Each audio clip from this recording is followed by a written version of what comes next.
Hey guys, how are you doing? So today's Periscope, whoa, I'm like a little bit close, there we go, I can move that out. How is everybody doing? Today's Periscope, I'm going to talk about, I'm doing a newbie friendly one on if you've just got started selling on Amazon FBA or you just want to brush up on how to evaluate products on FBA. That's what today's Periscope is all about. And I'm actually using a tripod today, so we're totally pro today. We've got a tripod going so that I'm like not wobbling around and giving you all motion sickness. And it's Halloween, so we have bats. Well, it's Halloween tomorrow, but close enough. I hope everyone's having a really good day. So today's Periscope, how to evaluate whether a product that you're looking at in a store or anywhere is... I'm vertical for you. I should be flipped that way around. Try turning your phone and you should be able to see me this way around. I found when I do Periscopes this way around, then I can upload them to YouTube and they look a whole lot better. So I kind of flip them around now. Hopefully it looks okay. So this week's Periscope is on how to evaluate a product in a store, a sale, a yard sale, wherever, and determine whether or not you should buy it to resell on Amazon. So the first thing I'm going to say, if you're totally new to this, install Amazon Seller app on your phone. Get Android, if you've got an Android or if you've got an iPhone, go to the App Store and install the Amazon Seller app. Yeah, I can use my hands, I can wave, which is awesome. Install the Amazon Seller app on your phone and you can use that to scan products. And what you do is you just use your phone, scan the barcode on a product, and it will give you the price and the rank of that product, and you can click through to look at the listing and get all the information for that product. So we're going to do 5 things, 5 ways to determine whether the thing you are about to buy is a good one or not. There's a really loud helicopter going over my head. Hold on, it's going. Oh, it's the police, look out. Okay, here we go. Let's start with number 5. Okay, number 5, timing. And I've got my blatant plug here. Sign up for my free newsletter at Catherine.com. Number 5, timing. This is a weird one. You thought I was going to say price and rank and rah. Timing. Here's the thing with buying products to sell. If you're selling them on FBA, the timing is, there's going to be a little bit of a lag between buying the product and actually getting it listed and shipping from Amazon. And in that time, lots of things can happen. Other sellers can come on board, a season may pass, a holiday may pass. Like right now, it would be too late to sell something through FBA for Halloween. In fact, it would be too late to sell anything for Halloween unless it was same-day shipping. But timing is everything. Occasionally, there comes a point where you find a really great deal in the shops. For example, I found a Crayola marker machine in Walmart, and they had about 20 of them, and they were super cheap. I think they were like $12 each at a time. They were selling for $45 on Amazon. I just bought them all and merchant fulfilled them. So I just shipped them direct to my customers because I knew if I waited on it, Amazon would be in stock. Amazon were out of stock for a time, so I bought all those products and merchant fulfilled them. I don't do that often. Usually I sell FBA because it's a lot less work for me. So by doing FBA, I know there is going to be a lag between me buying the products and Amazon receiving them and having them ready to ship out. And a couple of things can happen. Other competitors can come on board, and if it's a brand new popular product, the chances are the competition is going to be finding it exactly the same time as you are, and prices are going to drop. In a week's time, the price may well have dropped on that product. So just be aware of timing and be aware of what holidays are coming up. Right now, it's a great time to send things in for Christmas, and you're going to be able to sell things for a little while after Christmas. Prices are going to be sky high on most things before Christmas. This is the best time of year to sell. Prices will stay high for a little while after Christmas, and then they're going to kind of decrease. What's the word I want? like erode. Prices are going to erode up until the summer, and then they sort of start coming up again in September. Just tap the screen and you'll send hearts and bats, because I've tagged this with Halloween. If you tag hashtag Halloween, you get hearts and bats. So number 5 was timing. Bear in mind, you are not selling the product today unless you're merchant fulfilling. It's actually going to be selling in about 2 weeks. So what is going to happen in the next 2 weeks when you send that product in? Okay, number 4. Now we get down to the nitty gritty. Number 4, margin. Whoa. Now, this is probably a really, really big, important thing. That's why we're doing what we do. We do it because of the margin. Margin is the difference between the price that you pay for something and the price that you sell it for. And yeah, I'm not going to get into the nitty gritty of whether you count fees, whether you count shipping costs, whether you count poly bags, all of those sort of things. But basically, you want to make a profit. After all the fees have gone out, after you've paid for your boxes to be shipped, after you've paid for poly bags and tape and labels, you want to make a profit. And the best way of making a profit is to have a really solid margin. And there are different ways of determining whether you're going to, what a good margin is. Some people will send in anything. They buy a $10 product and it sells for $12 after fees, and they make $2 on a $10 product. Some people are very happy with that. I like to double my money at least. I like to make double profit. The way I do that is through creating listings and making bundles, because that gives me more control over my listings and my prices. But it's kind of up to you to find a margin you are comfortable with. And I don't recommend setting hard and fast rules. A lot of people say the 3 times rule is where it's at. So if you see a product for $10 in Walmart, you want to make sure the Amazon selling price is $30. There's a lot of factors with this. That's kind of a good general rule of thumb, especially if you're really, really new, because it gives you wiggle room. It gives you room if the competition come on board and drop the price a little bit. It just gives you some room. But it's not a hard and fast rule.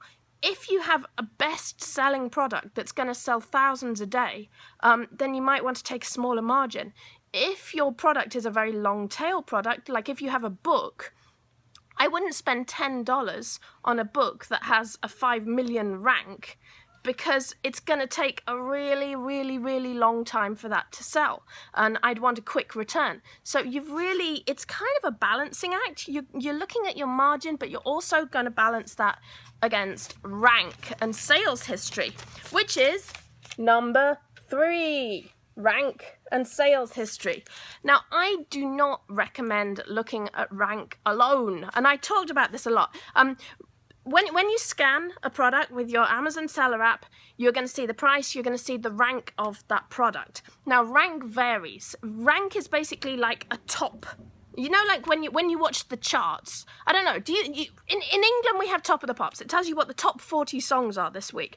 On Amazon, you have like the top ranking products, which products are selling the most. And that's what the rank tells you. Out of all the products in the catalogue, in that category, where is that product? It could be number 1, it could be number 10,000, it could be number 1 million. And each category varies very, very much in how many products are in it. For example, in home and kitchen, there are 9 million products. I think consumer electronics, there aren't very many products. It really depends on the category.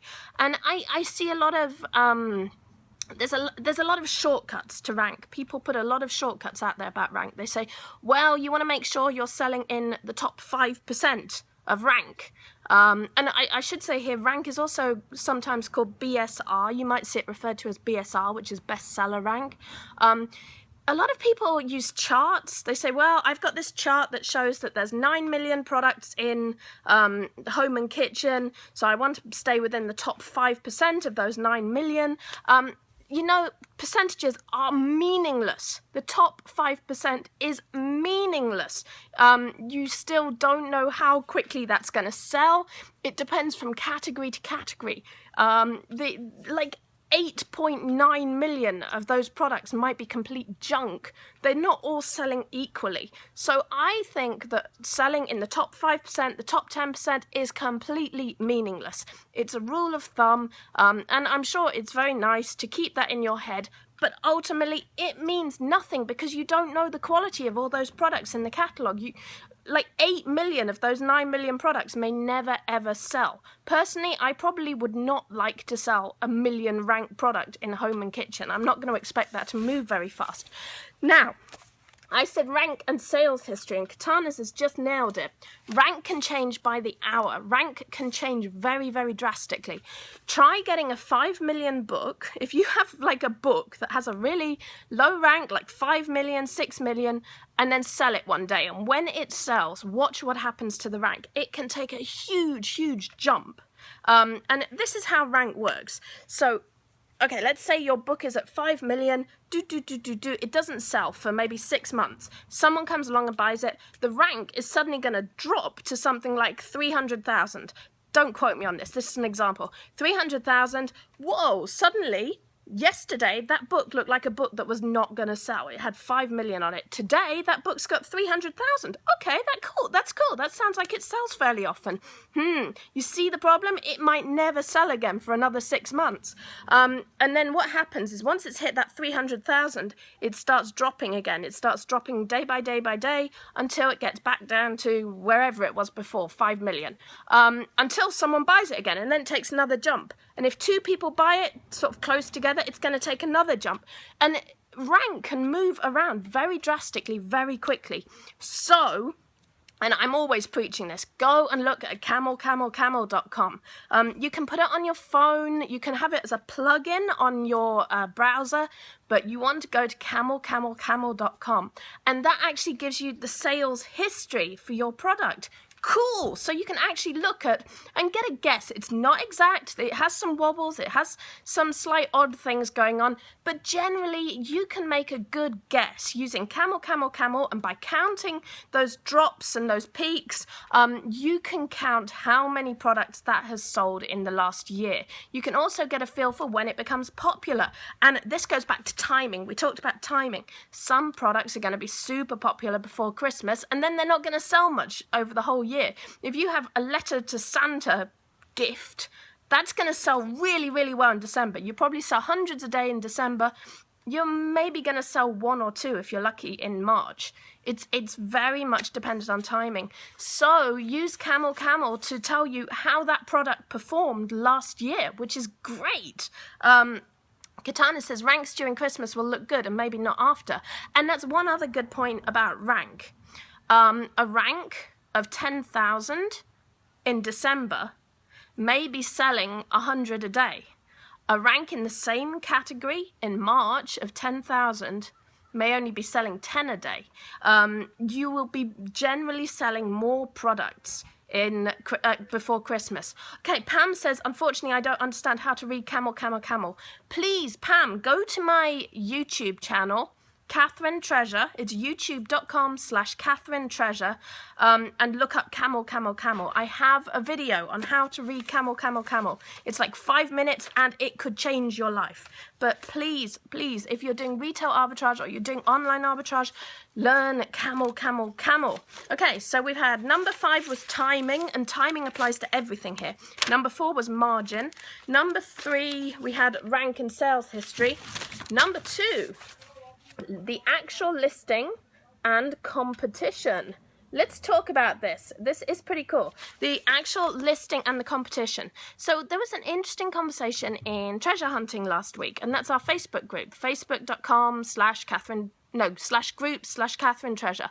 It's treasure hunting with Catherine on Facebook. We had a great conversation in there last week, and it was about competition. Someone said, okay, there's 100 sellers on this product I just bought.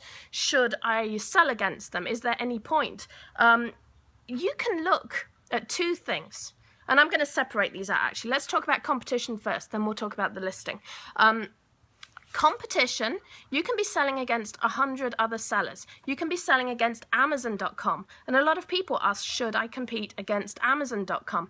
Yes, compete against Amazon.com. They will share the buy box. They will share the default seller with you. So if a person comes along and wants to buy this notebook, and even if Amazon.com is selling it, they may see you as the default seller, even against Amazon.com. You can compete against Amazon.com. What you want to be looking at, two things. If you're selling FBA, compare yourself against other FBA sellers. How many actual FBA sellers are there? The merchant fulfilled sellers are probably not your competition. Unless they're pricing super, super low, there are people who will only buy Prime, no matter how low the merchant fulfilled sellers are.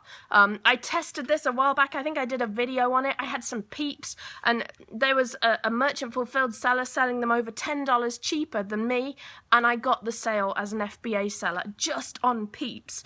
$10 difference, and someone was willing to pay that $10 just to get their peeps through FBA. There are people who will click off the option to look at merchant fulfilled sellers. They will only look at FBA sellers. So if you're selling FBA, primarily FBA sellers are your competition, and Amazon.com will kind of count them as an FBA seller. And all you're looking at is the lowest prices. A lot of those sellers may be drop shippers. A lot of them may be people who are just copying listings. There are like big mega sellers who are copying everyone's listings and just tagging on and drop shipping and playing games with shipping and taxes and all that kind of thing. Those are not your competition. You do not have to worry about those. You are just worrying about the lowest priced FBA sellers. And there's probably not that many of them on your listing. But even if there are, if your product has a high rank, it's selling a lot a day, it doesn't matter. It's going to come to you. It's going to rotate through those lowest priced sellers. So that's competition. Don't worry too much about your competition. I worry primarily about the rank of the product, the timing of the product, and by rank I mean sales history and rank of the product, timing of the product, and the price/margin of the lowest sellers. If I can compete healthily with their lowest prices, I'm not going to worry too much about competition. I also put listing on this. I put listing/competition because it's kind of similar. Someone just said feedback as well. Check the feedback for your competitors. If your competitors have horrible feedback and you have 100% feedback, then again, they're not really bad competition for you. Don't worry too much about them. But just in general, I would not worry too much about other sellers as your competition. Worry more about the price and the sales history of the product. I also put listing on this. Look at the quality of the listing.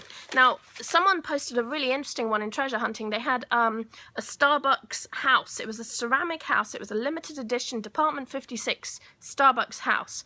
And they said, okay, I found this amazing product. It should be selling for $120 or $160, but it had a really bad rank. The rank was something like 300,000 in home and kitchen. Why did it have such a bad rank? Well, the picture sucked. And this isn't the fault of the person who showed the listing. They were just showing the listing. The picture sucked. It didn't have a white background. It wasn't clear. It wasn't big enough and visible enough. And the title just said Starbucks coffee. It didn't even have the word house. It just said Starbucks coffee. And I said, well, here's the thing. If you change that listing, if you fix that listing so it says Starbucks ceramic collectible Department 56 house, boom, that listing is going to suddenly start selling. That's like, if it's getting sales just with Starbucks coffee on, and I actually went and looked at eBay and it's selling very healthily on eBay, which tells me that there's a problem with the listing on Amazon. So look at the listing of the product. If you have a great product and it's got a terrible rank, is there something wrong with the listing? A lot of times sellers won't even put keywords in there, and if it doesn't have keywords, no one's going to find it. If the title sucks, the keywords suck, no one's going to find it. So take the time. If you have something special, fix the listing. It's not hard to do. You just go into your manage inventory, find the listing, click edit on it, make the changes you need. Sometimes it will take, sometimes it won't take. If it doesn't take, contact seller support and tell them what change you would like to make. Say, I've made this updated picture. I would like to include these keywords. I would like to change the title to say this. Seller support can do that for you. It's usually best to provide them with some kind of proof of the changes you want, like a picture of the box or a link to the website for the product. But generally, it is worth the time to fix a listing. You can see a rank go from like 1 million on a product to going to 10,000 just because someone took the time to fix the listing. So that's number 2, listing and competition. And okay, this brings me to the last one, and this is kind of an interesting one. I like this one. Technomad, says you can't edit an existing listing and all the tabs are grayed out. You need to actually be listing on it. You need to create a listing for it, and then you should be able to edit your listing once you've created it. So you need to actually put that in your inventory and then edit it from your inventory. If that doesn't work, I would contact seller support. It might be because you're not a pro merchant. I think you have to be a pro merchant to edit listings, off the top of my head. Someone can correct me if I'm wrong on that, but I think that might be the problem. Okay, so number 1, and this is kind of a weird one. This is kind of a Catherine thing, but perceived value. Ooh, this is an interesting one. I think perceived value is really, really important in a product. If it doesn't have a listing in Amazon, if it doesn't scan, if you're looking at it and you're going, well, I like this pen, I can't find it in the catalogue, I've searched for it manually, I've scanned for it, and by search for it manually, I mean type in all the details about the pen and see if it comes up. I've scanned it, I've searched for it, I can't find this pen, you could create a listing for it. And there's a few ways of selling something that isn't in the catalogue. You can sell it straight by creating a listing for it. You can bundle it. You can do lots of things with it. I have created listings for lots and lots and lots of products. I've created listings for things that don't have UPCs, for things that just people have overlooked. The way I do it, I go to places like Walmart or Big Lots, and I find things like a tablecloth. I've done ceramic piggy banks that people have overlooked, and I create listings for things that I can't scan, that aren't in the catalogue.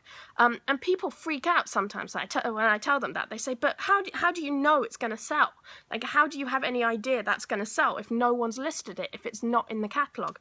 And the reason I know it's going to sell is because I look at the perceived value of the product. So I might be in Walmart, I might be in the dollar store, I might be in Big Lots. I look at the product, I forget where I am. I say, okay, I'm going to imagine I am in a beachfront boutique. I am looking at this product. How much would I pay for it? If I needed this product right now, and I'm in a really high-end shop or store, what would I pay for this product?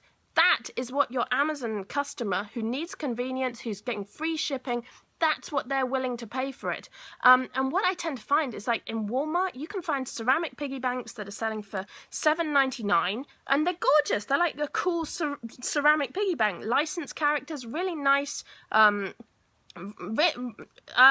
that's not true. You can edit someone else's listing. You absolutely can go and edit someone's listing. If it won't let you, it's because you don't currently have control over the listing. But you can contact seller support and you can say, I want to make these changes to the listing. The only time is if it's registered in the brand registry. There might be some issues with editing the listing. But generally, you can go in and edit a regular listing in Amazon, or you can propose changes to a listing. It's worth doing. It's really worth doing if you see a terrible listing. Generally, if it's in the brand registry, it's probably going to be a good listing because people want to take care of their brands. So we were talking perceived value. I was saying, for example, in Walmart, you can see a ceramic. Like, I got Pikachus, and I'm not boloing these because this was some time ago, this was some months ago, and the price may well have gone down, people may have jumped on the listing, but at one point, those ceramic Pikachus, I think they were selling for $7.99 or $9.99 in Walmart, and they look great, they were awesome products. On Amazon, you could easily sell them for $35, $40. Why? Because they're a unique product. They look good. A kid's going to want them for their birthday or for Christmas. They solve a problem for someone. A mom is going to look at that and go, cool, that's exactly what my child needs. They've been needing a piggy bank, they've been needing something to keep their pennies in, and this is their favorite character. That is the product they want. So my number one is perceived value. This is also super important if you're thinking of bundling. You want to create perceived value in a bundle. You want people to think your bundle looks good, it's valuable, and the way you do that is by finding products that have a much higher perceived value. And by that I mean the customer perceives them as being much more valuable than you saw them, than the value they were listed at in the store you bought them for. And this is especially true for dollar store products. A lot of dollar store products look like dollar store products. They feel like dollar store products. They are worth $1. No matter who looks at them or where they look at them, those products look like they're worth $1. Sometimes you can find cool stuff in the dollar store. I found some Angry Birds toys about 6 months ago, and I looked at them now, and they're still selling on Amazon for about $17 each. They're collectible Angry Birds toys.